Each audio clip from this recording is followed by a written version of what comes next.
আসসালামু আলাইকুম রহমতুল্লাহি ওবারাকাতুহ।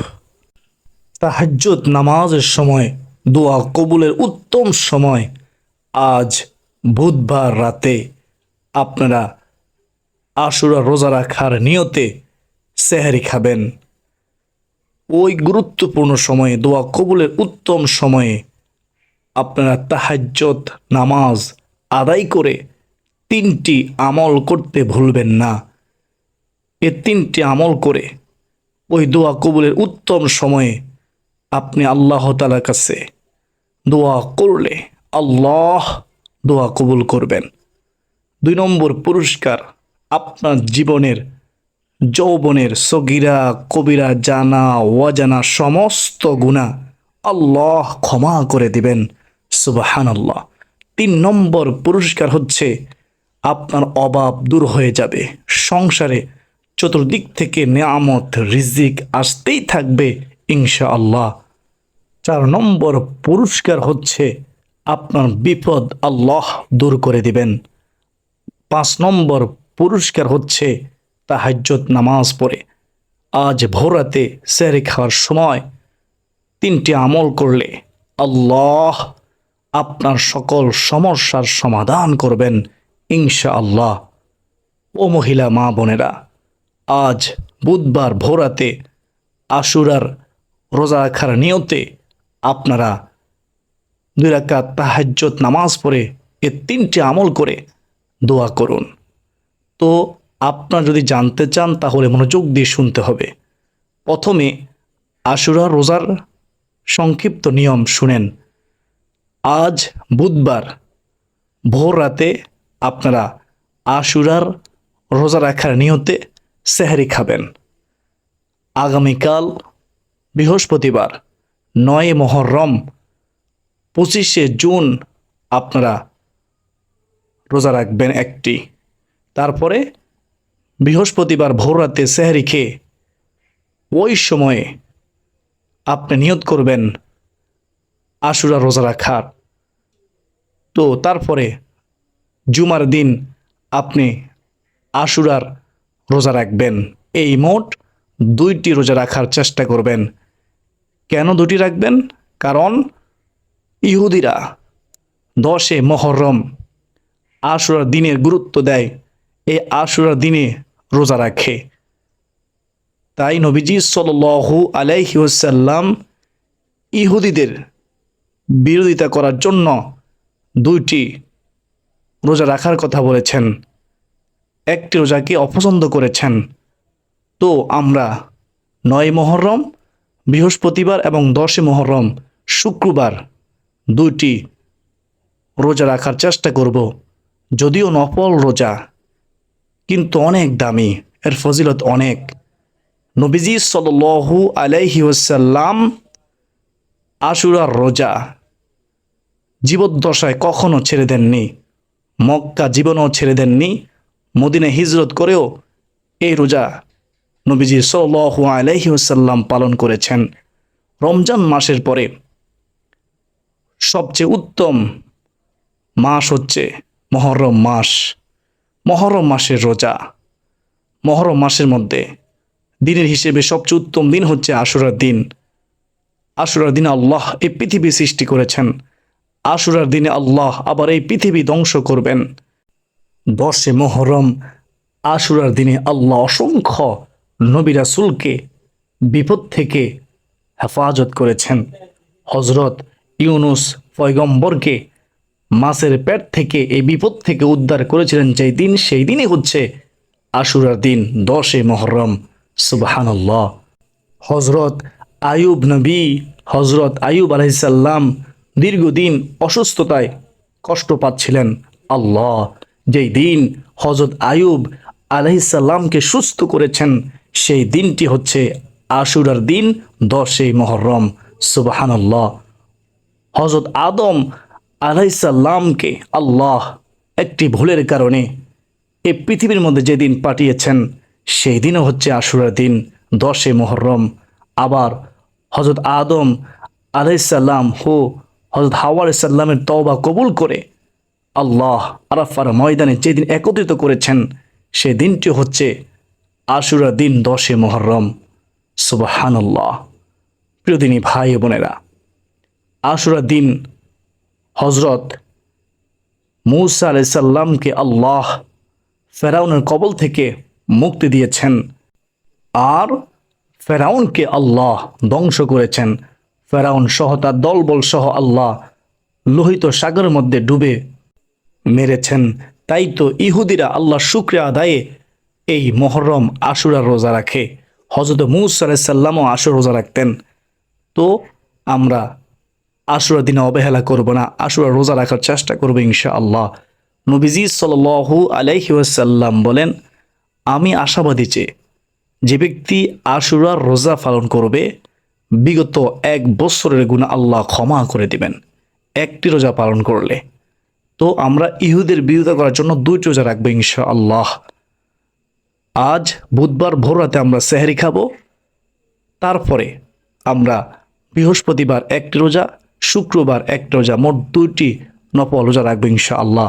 আমরা নিয়ত করব এভাবে, যখন ভোরাতে জাগ্রত হব সেহরি খাবো, আমি আল্লাহ তাআলাকে সন্তুষ্টি করার জন্য আগামীকাল আশুরার আগের একটি রোজা রাখার নিয়ত করলাম। শুক্রবারে যখন আপনি রোজা রাখবেন, বৃহস্পতিবার ভোর রাতে সেহরি খাওয়ার সময় নিয়ত করবেন যে আমি আগামীকাল আশুরার রোজা রাখার নিয়ত করলাম। এভাবে নিয়ত করে নেবেন। প্রিয় দিনদার মুসলমান ভাই বোনেরা, যদি কেউ ঘুমের কারণে সেহরি খেতে না পারে, তাহলে তার করণীয় কি? তার করণীয় হচ্ছে, সে যদি শক্তিশালী হয়, তার সামর্থ্য থাকে রোজা রাখার, সে পারবে, আত্মবিশ্বাস আছে, তাহলে সে রোজা রেখে দিবে। এটি নফল রোজা, রাখলে সওয়াব আছে, না রাখলে কোনো গুনাহ নেই, তবে উত্তম রোজা, যেহেতু নবীজি সবসময় পালন করেছেন, পালন করার চেষ্টা করবেন। সেহরির মধ্যে রয়েছে কল্যাণ, সেহরির মধ্যে রয়েছে বরকত। তো ইচ্ছাকৃত কখনো সেহরি ছেড়ে দিবেন না। একটি খেজুর হলেও আপনি সেহরি গ্রহণ করবেন, এক ডুক পানি দিয়ে হলেও সেহরি গ্রহণ করবেন। ওই সময় অত্যন্ত গুরুত্বপূর্ণ সময়। বেহেশতের আমল ইউটিউব চ্যানেলের সুপ্রিয় দিনী ভাই ও বোনেরা, এতক্ষণ পর্যন্ত আপনারা রোজা কয়টি রাখবেন? আজ ভোরাতে আপনারা কখন সেহরি খাবেন? রোজার নিয়ত কেবে করবেন? এবং রোজার গুরুত্ব কি, রোজার ফজিলত কি, আশুরা দিনের কেন গুরুত্ব, আপনারা সংক্ষেপে শুনেছেন, বুঝতে পেরেছেন ইনশাআল্লাহ। তো এখন শুনেন, আপনারা আজ বুধবার ভোরাতে যখন জাগ্রত হবেন, ওই সময়ে কিভাবে তাহাজ্জুদ নামাজ পড়বেন, কিভাবে নিয়ত করবেন, কোন সূরা দিয়ে পড়বেন, নির্দিষ্ট কোনো সূরা আছে কিনা, নির্দিষ্ট কোনো নিয়ম আছে কিনা, রুকু সেজদা কিভাবে দিবেন, সেজদায় কিভাবে দোয়া করবেন, কোন 3টি আমল করতে ভুলবেন না, বলে দিতেছি। ধৈর্য সহকারে শেষ পর্যন্ত শুনতে থাকুন। তো আপনি যখন আজ বুধবার ভোরাতে সেহরি খাওয়ার জন্য উঠবেন, তখন আপনি ঘুম থেকে জাগ্রত হয়ে প্রথমত এই দোয়াটি পড়বেন, আলহামদুলিল্লাহিল্লাযী আহইয়ানা বা'দামা আমাতানা ওয়া ইলাইহিন নুশুর। এই দোয়াটি নবীজি পড়তেন সবসময় ঘুম থেকে জাগ্রত হয়ে। এটা সুন্নত, আমার নবীজি আদর্শ। প্রিয় দিনী ভাই ও বোনেরা, তো তারপরে আপনি 2 হাতের কবজি পর্যন্ত ধৌত করবেন। আপনার হাজত হলে আপনি হাজত সেরে নেবেন, প্রস্রাব পায়খানা সেরে নেবেন, যদি প্রস্রাব পায়খানার ব্যাগ হয়। তো তারপর আপনি কুলি করবেন। কুলি করার পরে আপনি মেসওয়াক করবেন। মেসওয়াক করা আমার নবীজি আদর্শ সুন্নাহ। মেসওয়াকের অসংখ্য উপকারিতা রয়েছে, আমরা সেই আলোচনায় যাচ্ছি না। তো মেসওয়াক করবেন। মেসওয়াক করার পরে আপনারা উত্তম রূপে অজু করবেন, যেন একটি পশমও শুকনো না থাকে। যদি কোনো একটি পশম শুকনো থাকে তাহলে অজু হবে না। অজু করতে হবে মনোযোগ দিয়ে, প্রতিটি পশমের গোড়ায় গোড়ায় পানি পৌঁছাতে হবে। তো অজু করার শেষে কালিমায়ে শাহাদাত পড়বেন। যদি আপনি কালিমায়ে শাহাদাত পড়তে পারেন, জান্নাতের 8টা দরজা আল্লাহ আপনার জন্য উন্মুক্ত করে দিবেন। আপনি যে কোনো দরজা দিয়ে ইচ্ছে জান্নাতে প্রবেশ করতে পারবেন। শাহাদাত আঙ্গুল আকাশের দিকে ইশারা করে পড়বেন, আশহাদু আল্লা ইলাহা ইল্লাল্লাহু ওয়াহদাহু লা শারীকা লাহু ওয়া আশহাদু আন্না মুহাম্মাদান আবদুহু ওয়া রাসূলুহু। আমরা মুসলমান, আমাদের জানা উচিত কালিমায়ে শাহাদাত। এই কালিমা শাহাদাত আমরা সবাই পারি, না পারলে শিখে নেবেন, জানা উচিত। আশহাদু আল্লা ইলাহা ইল্লাল্লাহু ওয়াহদাহু লা শারীকা লাহু ওয়া আশহাদু আন্না মুহাম্মাদান আবদুহু ওয়া রাসূলুহু। তো উত্তম রুজু করার পরে কালিমে শাহাদাত ওযুর শেষে পড়ার পরে তারপরে আপনি ওই ভোর রাতে আপনি সেহরি খাওয়ার পূর্বে জায়নামাজ বিছিয়ে আপনি জায়নামাজের মধ্যে দাঁড়িয়ে যাবেন, দাঁড়িয়ে জায়নামাজের দোয়া পড়বেন, তারপরে নিয়ত করবেন, তারপর 2 রাকাত তাহাজ্জুদ নামাজ পড়বেন। নিয়ত করবেন কিভাবে শুনেন, আমি আল্লাহ তাআলাকে সন্তুষ্টি করার জন্য 2 রাকাত তাহাজ্জুদ নামাজ পড়ার নিয়ত করলাম। আপনার পক্ষে যদি সম্ভব হয় আপনি 2 রাকাত করে 4 রাকাত, 6 রাকাত, 8 রাকাত, 10 রাকাত তাহাজ্জুদ নামাজ পড়তে পারবেন।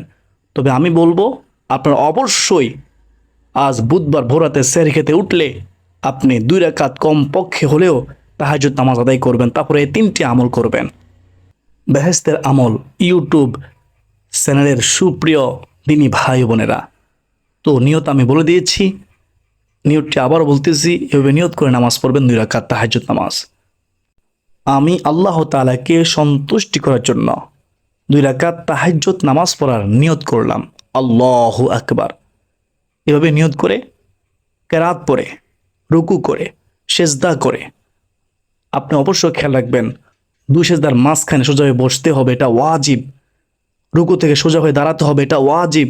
ওয়াজিব ইচ্ছে কিন্তু তরক করে নামাজ হবে না, আবার পুনরায় নামাজ পড়তে হবে। তো অবশ্যই খেয়াল রাখতে হবে। নামাজের জন্য নির্দিষ্ট কোনো সূরা নেই। আপনি চাইলে সূরা ফাতিহার সাথে সূরা ইখলাস পড়তে পারেন 3 বার করে, অথবা আপনি যে কোনো সূরা পড়তে পারেন। তবে নামাজ পড়তে হবে মনোযোগ সহকারে। সেজদায় যখন যাবেন প্রথমত সেজদার তাসবিহ পড়বেন। সেজদার তাসবিহ পড়ার পরে তারপর সেজদার মধ্যে অবশ্যই এই ইসমে আজম পড়ে দোয়া করবেন আল্লাহর কাছে। সেজদায় দোয়া করলে দোয়া কবুল হয়।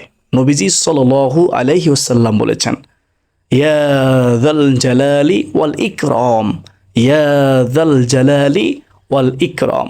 আল্লাহ তুমি কবুল করো, আমার জীবনের গুনাহ মাফ করো, আমার অভাব দূর করো। এভাবে সেজদায় আল্লাহর কাছে সাহায্য চাইবেন ওই ভোর রাতে তাহাজ্জুদ নামাজের সময়। আপনি একটু কষ্ট করে শুনেন কেন তাহাজ্জুদ নামাজ পড়বেন, এর গুরুত্ব কি, তারপরে 3টা আমলের কথা বলে দেব। 2 রাকাত নামাজের নিয়ম তো বলে দিয়েছি।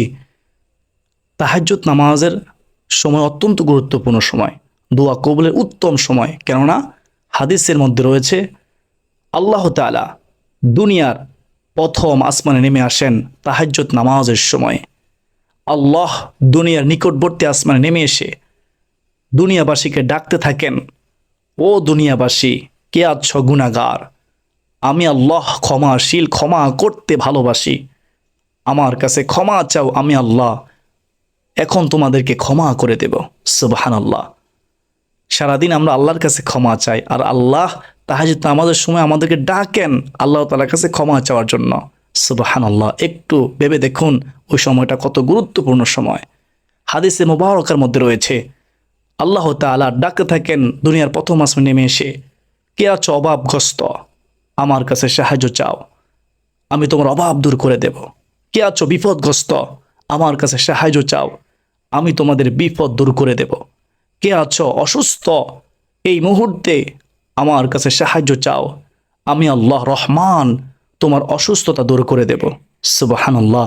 রহমাতুল লিল আলামিন নবীজি বলেন, এভাবে ফজর হওয়ার আগ পর্যন্ত আল্লাহ দুনিয়াবাসীকে ডাকে থাকেন, আল্লাহ সকল বান্দাদেরকে ডাকে থাকেন, অথচ আমরা অনেকে ঘুমিয়ে থাকি।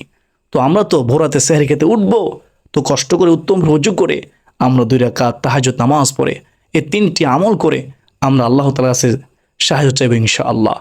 চাওয়ার মতো চাইলে আল্লাহ অবশ্যই দান করবেন, কারণ ওই সময় আল্লাহ নিজে আমাদেরকে ডাকেন। তো কোন 3টে আমল করবেন শুনেন। 2 রাকাত তাহাজ্জুদ নামাজের পরে আপনি বসবেন, 2 চক্ষু বন্ধ করবেন, মনোযোগ দিয়ে প্রথমত দোয়ায়ে ইউনূস পড়বেন আপনি 10 বার, যদি সম্ভব হয় 20 বার, যদি সম্ভব হয় 30 বার, যদি তার চেয়েও বেশি সম্ভব হয় আপনি 100 বার পড়বেন, তবে কমপক্ষে 10 বার পড়ার চেষ্টা করবেন। লা ইলাহা ইল্লা আনতা সুবহানাকা ইন্নী কুনতু মিনাজ জালিমিন।